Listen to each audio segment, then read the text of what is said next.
शिवसेनेचे पक्षप्रमुख उद्धव ठाकरे, माझे मित्र आणि शिवसेनेचे नेते खासदार संजय राऊत, आणि जमलेल्या सर्व हिंदू हृदय सम्राट शिवसेना प्रमुख बाळासाहेब ठाकरे प्रेमी मराठा. निवडणुकीच्या अगोदर उद्धव आजारी पडले होते, सर्दी खोकला वगैरे. त्याच्यानंतर मी ताणून धरलं होतं. मग मला सर्दी खोकला आणि ताप बीप सगळं सुरू झालं, अजून चालूच आहे ते. मी काल पण त्यांना म्हटलं होतं मी कसं, मला काय म्हटलं फार बोलता नाही येणार, कारण शब्दांवरचे अनुस्वार सर्दीमुळे गेलेत. सोमवार मंगळवार वगैरे असं सगळं होतं. माझे फॅमिली डॉक्टर आहेत, डॉक्टर यादव म्हणून, मराठी यादव. मग मी त्यांच्याकडनं औषधं घेतली आणि मी उद्धवना दिली. मी 2 दिवसात बरे झाले. मी औषध घेतोय त्यांच्याकडनं 6 दिवस झाले, अजून काही नाही. मी परवा दिवशी फोन केला, म्हटलं माझ्या डॉक्टरने पक्ष बदलला की काय आयला.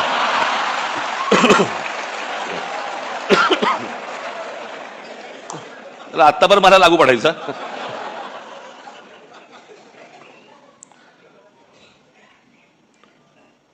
आज म्हणजे बाळासाहेबांचं जन्मशताब्दी वर्ष सुरू होत आहे. आज मी सामनामध्ये मी माझा एक लेख आलेला आहे, त्याच्यामध्ये मी अनेक गोष्टींचं त्याच्यामध्ये त्यांच्याविषयी मी अनेक काही आठवणी मी त्याच्यामध्ये लिहिलेल्या आहेत. खरं तर त्या व्यक्तीला कसं पाहायचं हे अनेकदा माझ्यासमोर, किंवा त्या व्यक्तीला कसं मांडायचं हे माझ्यासमोर अनेकदा प्रश्न उभे राहतात. काका म्हणून मांडायचं, व्यंगचित्रकार बाळासाहेब ठाकरे म्हणून मांडायचं, हिंदू हृदय सम्राट शिवसेना प्रमुख बाळासाहेब ठाकरे म्हणून मांडायचं, आणि त्यांच्यावरती बोलायचं म्हटलं तर मी तुम्हाला 100% सांगतो, मी आणि उद्धव आम्ही तुमच्याशी तासनतास बोलू शकतो. तासनतास. मी मागे त्यांच्यात एका तैलचित्राचं अनावरणाच्या वेळेला मी सांगितलं होतं की खूप किस्से असे आहेत त्यांचे मला सांगता पण नाही येणार. आणि न सांगण्याचं कारण म्हणजे भाषा. तुम्हाला माहित नव्हते ते काय होते ते. तुम्हाला अनेकदा भाषणांमधून अशी छोटी छोटी झलक मिळाल्या होत्या. बट मी आजच ती गोष्ट माझ्या लेखामध्ये मी नमूद केलेली आहे की लहानपणापासून आम्ही अनेक गोष्टी पाहिल्या म्हणजे त्यांना पाहत आलो. बाहेर एवढं वादळ चालू असायचं, काय कुठे काही दंगली असायच्या, कुठे काही बाबा राडे असायचे, कुठे काही आंदोलनं असायची, कुठे काय काय कधी जेल, कधी काय कोणावरती काय, कधी संकट येईल, सगळं बाहेर सगळं वातावरण चालू असताना हा माणूस ज्या वेळेला व्यंगचित्र काढायला बसायचा,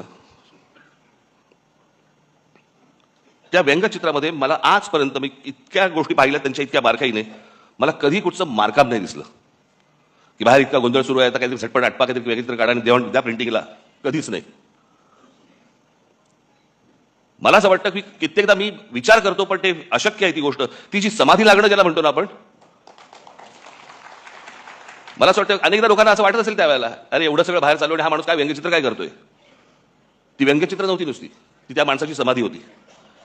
त्या समाधीत तल्लीन होणं ज्याला म्हणतो ना आपण, आणि त्या एकाग्रतेतनं त्या सगळ्या गोष्टी करणं. कुठेही पेन्सिल नाही हल्ली, का ब्रश नाही हल्ला, का कुठे बाबा त्याच्यातला विनोद नाही हल्ला. म्हणजे बाहेर एवढं सगळं वातावरण असताना त्या व्यंगचित्रातला विनोदही नाही कधी हल्ला. मी मागे एकदा एका शीर्षकाबद्दल बोललो होतो. एक तेंडुलकरांचं एक पुस्तक आहे, त्या पुस्तकाचं शीर्षक आहे, फार छान शीर्षक आहे की हे सारं येतं कुठून. ज्या वेळेला मी बाळासाहेब म्हणून ज्यावेळेला मी विचार करायला लागतो त्यावेळेला अनेक गोष्टी ज्यावेळेला डोळ्यासमोरून जातात, खरंच प्रश्न पडतो की हे येतं कुठून, आलं कुठून. आणि म्हणून तो या देशामधल्या सगळ्या राजकारण्यांपेक्षा जो वेगळा माणूस होता त्याचं कारणच ते होतं. मी त्याच लेखात म्हटलं एवढं सगळं बाहेर वातावरण, सगळं राजकीय गोष्टी घडत असताना एक आर्टिस्ट, एक कलाकार त्याची कलाकृती सादर करतोय, कलाकृती काढतोय, त्याला एक आकार देतोय. जगात असा कोणताही चित्रकार, शिल्पकार, व्यंगचित्रकार असा कोणीही कलाकार झाला नाही की बाहेर स्वतःच्या बाबतीत अशा काहीतरी गोष्टी घडतायत आणि एक माणूस कला निर्माण करतोय. असा कोणताही आजपर्यंत आर्टिस्ट तयार झाला नाही, या जगात नसेल. त्यांचे तर्क असायचे. मला तर आजची ही परिस्थिती पाहिली, राजकारणाची परिस्थिती पाहिली, मला आज मी त्या दिवशी माझ्या भाषणामध्ये म्हटलं की आज इथे बाळासाहेब असायला पाहिजे होते. पण आज महाराष्ट्राच्या आणि देशाची जी राजकीय परिस्थिती निर्माण झालेली आहे, म्हणजे गुलामांचा बाजार, आणि हे सगळं महाराष्ट्रामधलं सगळं चित्र पाहिल्यानंतर, कुठेही जा तुम्ही, हे सगळं चित्र पाहिल्यानंतर आज मला असं वाटतंय बाळासाहेब नाही येत ते बरं आहे. तो माणूस किती व्यथित झाला असता, त्या माणसाला काय त्रास झाला असता, की हे सगळं चित्र आज जे महाराष्ट्रामध्ये उभं राहिलेलं दिसतंय समोर, की जसे ते पूर्वी 200-100 वर्षापूर्वी नाही का ते चावडीवरती उभे राहायचे आणि माणसांची लिलाव चालायचे, आज तसे महाराष्ट्रामध्ये लिलाव चालू आहेत.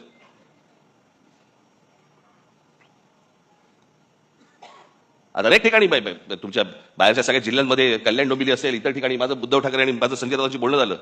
शिसारी आली, शिसारी, ज्याला व्यथित व्हायला म्हणतो ना आपण, की काय चालू आहे, कुठे नेतोय आपण.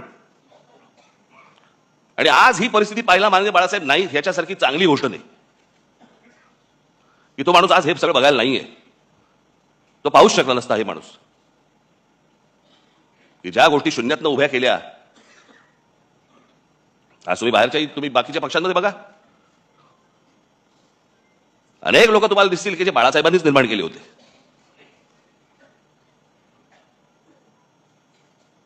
पण ज्या गोष्टी घडत जात आहेत, ज्या गोष्टी घडत गेल्या, मी ज्यावेळेला बाहेर पडलो त्याच्या वेदना वेगळ्या होत्या. माझ्यासाठी पक्ष सोडणं नव्हतं, माझ्यासाठी घर सोडणं होतं.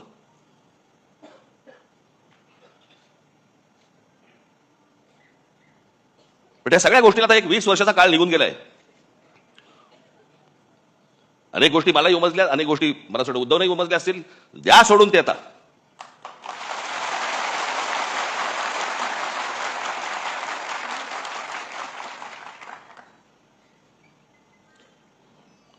काय सकाळी गेल्यावरती साफ झालेली बरी असते, चला कुठे आयुष्यभर गुंतत बसायचं हो.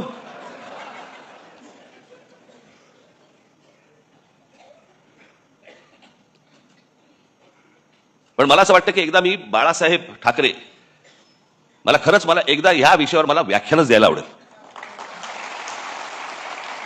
आणि त्या माणसाचे सगळे पैलू मला तुमच्यासमोर एकदा मांडायचे. म्हणजे ती जी आपण हत्तीची गोष्ट बोलतो ना, कोणाला शेपूट अशी वाटते, कोणाला कान अशी वाटतात, कोणाला सोंड अशी वाटते. बाळासाहेब ठाकरे तशी व्यक्ती होती.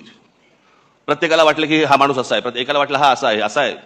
तो माणूस कसा होता हे जगाला कळलंच नाही. आम्ही घरातले असून आम्हाला नाही कळलं, तुम्हाला कुठून कळणार. पण ते होतं, ते विलक्षण होतं. आज मी सामनामध्ये मी तर लेख लिहिलाच आहे, पण मी आज सकाळी माझं एक ट्विट केले. काही जणांनी ऐकलं असेल, काही जणांनी वाचलं असेल, काही जणांनी नसेल वाचलं. मला असं वाटतं की माझ्या बोलण्याची बोलणं थांबवायच्या अगोदर मी लिहिलेलं ते जे ट्विट आहे ती मी एकदा तुमच्यासमोर फक्त मला वाचून दाखवायचं आहे.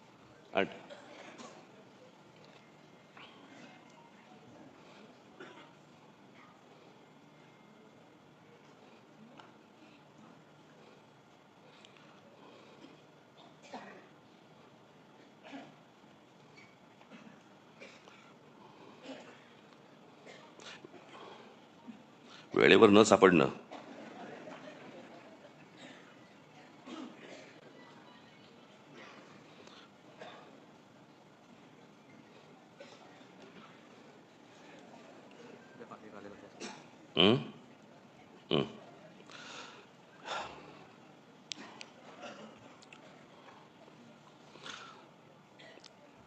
स्वर्गीय बाळासाहेबांची आज 100वी जयंती.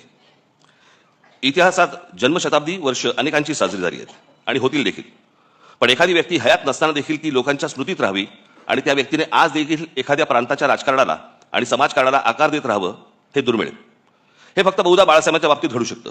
आणि म्हणूनच बाळासाहेब 100 वर्षांनीच काय, पण त्यांच्या द्विशतकी जन्मवर्षात देखील लोकांच्या स्मरणात राहतील याची मला पूर्ण खात्री आहे. फक्त तेव्हा मात्र बाळासाहेबांचं स्मरण करणारा मराठी माणूस हा दुभंगलेला, खचलेला, पिचलेला आणि अन्याय मुकाट्याने सहन करणारा नसावा. आज निष्ठा सहज विकल्या जातात, तत्व सहज फेकून दिली जातात आणि राजकारण हे पूर्ण व्यवहारी झालं आहे. आज राजकारणातलं हे यश हे कुठले मुद्दे ऐरणीवर आणले, प्रांतिक भाषिक अस्मिता किती धगधगत ठेवली, यापेक्षा निवडणुकीच्या राजकारणात किती यश मिळालं आणि त्यासाठी काय क्लुप्त्या वापराव्या लागल्या आणि मोजलं जातं, यावरच मोजलं जातं. बाळासाहेबांच्या काळात या असल्या अपेक्षांच्या फुटपट्ट्या नव्हत्या आणि असत्या तरी त्यांनी त्या झुगारून दिल्या असत्या. त्यांना स्वतःला सत्तेचं अप्रूप नव्हतं, पण सामान्य कार्यकर्त्याला सत्तेच्या पदावरती बसवण्याचं समाधान मात्र त्यांना मिळालं. सत्ता येते जाते, आजचे सत्ताधीश उद्या एखाद्या नामफलकापुरते राहतात, पण काही पिढ्या झपाटून टाकतील असा प्रभाव फार थोडे लोक टाकून जातात. हा प्रभाव हीच बाळासाहेबांची शक्ती राहिली, हाच त्यांचा वारसा राहिला. बाळासाहेब दूरदर्शी होते, त्यांचा दृष्टिकोन आजही सुसंगत वाटतो आणि भविष्यातही राहील. त्यामुळेच ते कालातीत राहतील. बाळासाहेबांसारखी प्रतिभा परत कधी बघायला मिळणार नाही. हे जितकं खरं आहे तितकंच बाळासाहेबांसारखं राजकारण करणं यापुढे कोणालाच जमणार नाही, हे देखील खरं आहे. पण त्यांच्या प्रतिमेला कुठेही धक्का लागणार नाही आणि त्यांनी मराठी भाषेसाठी, मराठी माणसांसाठी उभारलेला लढा हा मात्र धगधगत राहील, हे पाहणं बाळासाहेबांच्या पुढच्या पिढ्यांच्या हातात आहे आणि ते आम्ही नेटाने करू, हा आमचा मराठी माणसाला शब्द आहे. राजकारणात कधीतरी बाळासाहेबांना पण लवचिक भूमिका घ्यावी लागली, म्हणून त्यांचं मराठी माणसावरचं प्रेम तसूभरही कमी झालं नाही, उलट ते अधिक दृढ होत गेलं. हेच संस्कार आमच्यावर आहेत. मी एक शब्द आज पुन्हा देतो की आर पार बदललेल्या राजकारणात कधीतरी थोडी लवचिक भूमिका घेतली तरी ती माझ्या व्यक्तिगत फायद्यासाठी आणि स्वार्थासाठी कधीच नसेल. बाळासाहेबांचं मराठी भाषेवरती, मराठी प्रांतावरती आणि मराठी माणसावरती असलेलं जाज्वल्य प्रेम पाहून जी हजारो लाखो लोक त्यांच्यासोबत येत गेली, त्यातला मी पण एक आहे. त्यामुळे बाळासाहेब आणि मराठी या दोन शब्दांवरती माझी आणि माझ्या महाराष्ट्र सैनिकांची श्रद्धा, प्रेम तसूभरही कमी होणार नाही. स्वर्गीय बाळासाहेबांना श्रद्धांजली. मला एकच छोटासा प्रसंग मला आठवतो, प्रमोद महाजनांनी सांगितलेला. मला असं वाटतं उद्धवना पण तो माहिती निश्चित असणारच. बाळासाहेब कलानगरमध्ये अशी फेऱ्या मारायचे आणि मला असं वाटतं ही गोष्ट असेल 86 वगैरे, 86 नाही, 85 सालची गोष्ट असेल. आणि त्यावेळेला प्रमोद महाजनांना बाळासाहेब असं म्हणाले होते की प्रमोद, या देशातल्या हिंदूंना मी हिंदू म्हणून मतदान करायला लावीन आणि हिंदू मतदार तयार होतील. प्रमोद महाजन बोलले, बाळासाहेब शक्य नाही हे या देशामध्ये. ते बोलले, तू बाळासाहेब मला ओळखत नाहीस. आणि बाळासाहेबांनी या देशामध्ये हिंदूंना, हिंदू एक राजकीय शक्ती बनू शकते हे या देशामध्ये बाळासाहेबांनी सिद्ध करून दाखवलं. तोपर्यंत इतरांना कोणाला माहीत पण नव्हतं, कल्पना देखील नव्हती, भारतीय जनता पक्षाला देखील नाही. पण ज्या माणसाने, अर्थात त्यावेळेचं वातावरणच वेगळं होतं. त्यावेळेला वातावरण हे काही तयार केलेलं वातावरण नव्हतं, ते झालेलं वातावरण होतं. आणि त्या वातावरणामध्ये त्या बाळासाहेबांनी ज्यावेळेला तो विचार ज्यावेळेला या देशामध्ये फुंकला आणि त्याच्यानंतर जे यश सर्वार्थाने यायला लागलं, आज जर बाळासाहेब असते आणि तो जो हिंदुत्वाचा आज जो काही इतर सगळ्या ठिकाणी जो काही बाजार मांडून ठेवलेला आहे तो पाहिला असता निश्चित व्यथित झाले असते की अरे मी काय बोलून गेलो, मी काय सांगत होतो, मी तुम्हाला काय म्हणत होतो आणि हे आता कुठच्या परिस्थितीमध्ये तुम्ही आणलं. एखादी गोष्ट, एखादा माणूस ज्यावेळेला ती घडवतो, ती घडवल्यानंतर त्याचं पुढे बाकीचे लोक काय करतात, हा एक देश, हे एक्झाम्पल आहे, त्याचं उदाहरण आहे त्याचं. पण मला असं वाटतं की बाळासाहेबांनी ज्या तडफेने, ज्या निष्ठेने ते विचार जे मांडले, खास करून महाराष्ट्रामध्ये मराठी माणसाबद्दलची मांडले, हिंदूंना त्यांनी हिंदू म्हणून जागृत केले, पण दुसऱ्यांचे वाभाडे काढण्यासाठी नव्हे, स्वतःच्या स्वाभिमानासाठी उभे केले. मला असं वाटतं की तो स्वाभिमान, ते प्रेम आपण सतत सगळेजण जागृत ठेवू, अशी एक मला आशा, अपेक्षा आहे. हे वर्ष बाळासाहेबांचं जन्मशताब्दी वर्ष आहे, आज सुरुवात होते. मलाही काही कल्पना सुचतील, मला असं वाटतं उद्धवनाही सुचतील, तुम्हालाही काही सुचतील. मला असं वाटतं की एक येणाऱ्या पिढ्यांसाठी एक आदर्श असं एक वर्ष आपण लोकांसमोर आणू आणि त्यांच्यासमोर आपण बाळासाहेब काय होते हे मांडण्याचा आपण जास्तीत जास्त चांगला प्रयत्न आपण याच्यापुढे करूया.